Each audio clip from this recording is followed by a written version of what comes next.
chapter 2, words spoken out of humility. Help. In Spanish, ayúdame. This was the word. I had learned that many times through the years that I needed help. And sometimes it's the hardest 4 words to speak. I need your help. But it is definitely on the top 40 list of words you need, because life is not a solo sport. You always need help. You need God's help, and you need the help of others. After saying yes to my calling, missionary journey, and as I began to do that, I went on various trips with the seminary at Southeastern. One of those trips took us to Kenya, to Africa. And on that trip, I was really nervous because we were going on a trip with 20 seminary students, pastors, and leaders. There were a lot of chiefs and no Indians. And as we traveled on that trip, I was really nervous because everybody on the way over there were really cocky, talking about how great their church experience was and how much they knew and all this.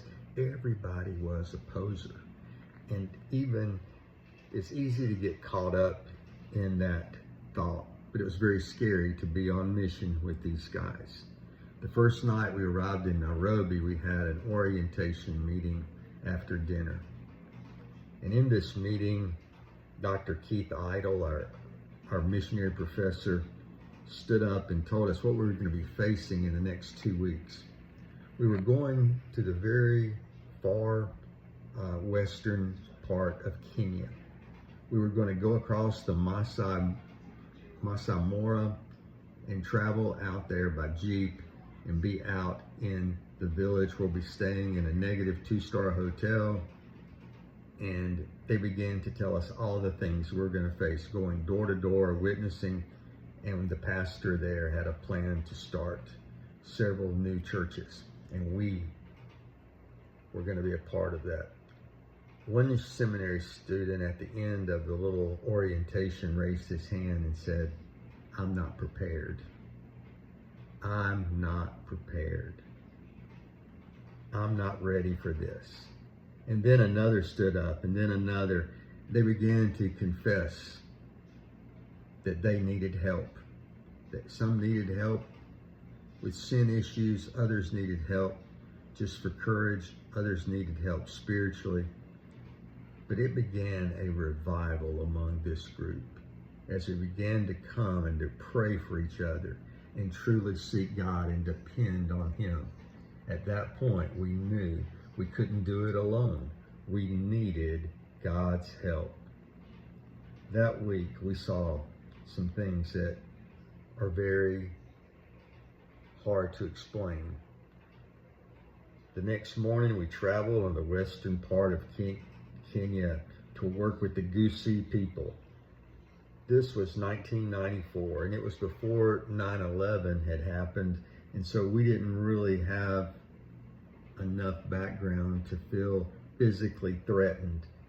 But around the hotel gate, when we checked into the hotel, there were a bunch of men, Muslims, that were yelling, "Christians, go home," and they were cussing us, "We hate your Jesus, go home." And it was a greeting that probably today we would have felt very threatened, but in that time we thought, we just looked at the gate and stood there and said, "Jesus loves you," and stayed pretty calm and kind of shared the gospel where we could. We were getting screamed down and yelled at. And that night, that first night there, in the middle of the night, the guards come and wake up some of our students and some of us and said that there's a guy here that wants to talk to you. Again, not really knowing the threats and not feeling threatened only verbally, we went and we talked to a young man who said, "My name is not Muhammad, it's really John." and I want to know your God. This was an amazing time. Many people came to know Christ through this Muslim who received Christ. And the work continued in that area. God did some pretty miraculous things because, why? First, we humbled ourselves and asked for help. The end result is churches were started and planted, and lives were changed. And there was a deaf school that was right beside our hotel, and a couple of the students actually had new sign language and went over and were able to lead many of the deaf to Jesus Christ through signs. It was signs and wonders. It was an amazing, amazing time as we saw many lives changed. That was only one time. I guess all through my life and career, I've realized that I need God's help every day. And so one of those words that you're going to need, one of the most important words you could ever speak is help me. Help me, Lord. I remember another time while we were in language school in Costa Rica. We were staying and living in San Jose, in the big city of San Jose, kind of the armpit of Costa Rica, truly. And every chance we could get, we would go to the beaches or go to the rainforest and get out of the city. And we had a break between semesters, and a good friend of ours and his family, we all rented a van together. We were going to go to the beach and stay for a few days. And we'd already paid for it, and we got the thing going. And that morning they came to pick us up, and it was like a 2.5 hour drive through windy roads in the mountains to get to the beaches. And I began to have stomach cramps and not feeling real well, and thinking, oh, it's only I ate something bad or I didn't feel really good. So I told him well, why don't y'all just leave me at the house, and Darla, you and the kids go on and y'all enjoy the week with our friends. And so they went on to the beach and left me there. I'd been there about 30 minutes when the pain got tremendously worse. I doubled over in pain and couldn't walk. So I crawled across the street and to a friend's gate, and I was yelling, "Ayúdame, help me, help me, help me." And he came out and he threw me in the back of a taxi and he rushed me to the hospital. And the doctors were examining me. This was back before cell phones, and I couldn't be in touch with all of Darla and the kids. And so I was in the hospital. They were at the beach, and the doctors didn't know what was wrong with me as they began to examine me. One of my first phrases, and I wouldn't say this is my top 40 words, but it was, "Más morfina, por favor." More morphine, please. But they gave me that and tried to examine. Finally, they discovered that I had 2 kidney stones that were really large in both kidneys.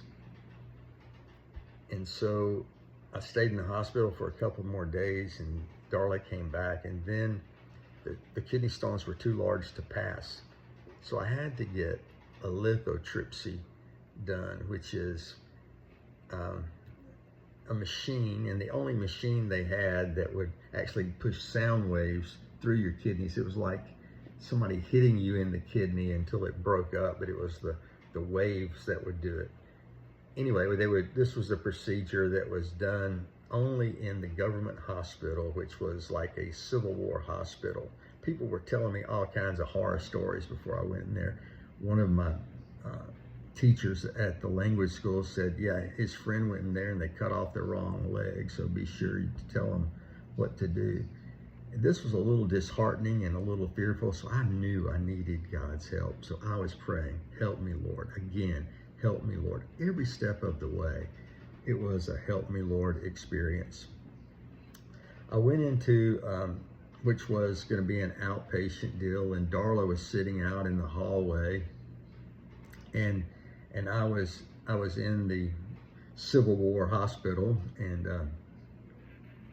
they took me back and gave me, knocked me out. I had the anesthesiologist, and they put me to sleep and they took me back, and I get out and I'm in the recovery room, and while I was in there, they had brought in a prisoner from and they had 2 guards standing with shotguns right beside my bed. So I wake up and I'm seeing double vision anyway, and I'm seeing 4 guards standing there, and man, I'm kind of hallucinating a little bit, and my IV had come out and blood was squirting up on the wall. So I was yelling once again, "Ayúdame, ayúdame, doctor, doctor," using my best Spanish to say, "Help me, doctors," you know. And the nurse comes, he says, "What's the problem?" I said, "No, the problem is I'm getting blood on your wall." And so she, "Oh, I can take the IV out now." So she takes the IV out, and I ask her, I said, "Well, when can I go home?" And she says, "Oh, you can go home as soon as you wake up. You're in recovery now. You can, as soon as you wake up, you can go home." And as soon as she left the room, I looked around, saw these guards standing there with guns, freaking out. The wall was a little bloody. I'm still out of my mind, pretty much. But I said, "You know what? I'm awake, so I'm going home." So I get up and I go to the bathroom and I put my clothes back on, and I flag Darla in the hall, and she goes out and flags a taxi because they didn't let us have automobiles in language school. And so she flags a taxi, and I'm just really drunk in the taxi, and the taxi driver's asking Darla, "Is he okay? Is he okay?" And she said, "I'm not sure." Anyway, we get home and I realized I still had the heart monitor attached to me. I needed help during that time. And that's not the only time that we've needed help through the years. There's been many, many times that we needed God's help.